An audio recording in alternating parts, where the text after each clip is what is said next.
Welcome back, everybody. It's Justin from NDZ Performance. Have you recently picked up a Remington 870 and you want to change your receiver pins, give it a little more of an aesthetic flair, a little personalization to it? Well, this video is for you.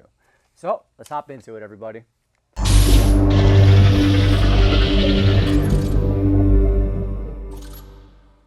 So before we do this install, let's talk a little bit about the product. As you guys can see here, for the Remington 870, we have these pins available in stainless steel and gold. A couple of key things I do want to point out is the simple fact that we kind of upgraded these receiver pins a little bit. We added a deeper notch for that anti-walk. We also give that nice, sleek stainless steel finish. It's really going to honestly allow these pins to slip in place and really look just aesthetically pleasing. So enough of me blabbing about our product. Let's show you how easy this install really is. So first thing you're going to need is you're going to grab yourself either a bench block or some kind of roll of duct tape. That's really going to allow you just to really prop that receiver off the table a little bit. Then you're going to need either a soft punch or a Delrin tool. I recommend if you have Delrin, it is simple. It's not going to scratch. It's a really easy tool to work with. Then you're going to grab yourself a nice armorer's hammer.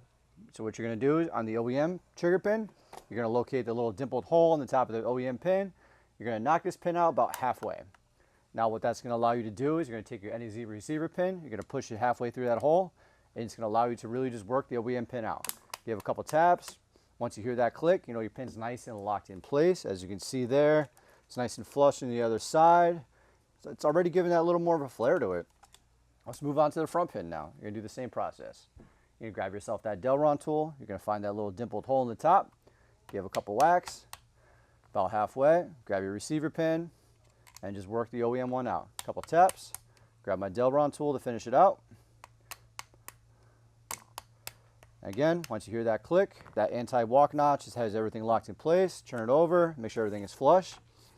And really just take a look at your receiver. It really does add that nice personal touch to it. Gives that aesthetically pleasing look. And honestly, this durability of these pins, it's going to hold up to a long day of range or honestly just years of being in the safe. If you have any other questions about any products we sell for the Remington 870, feel free to reach out to me. If not, catch you guys in the next one.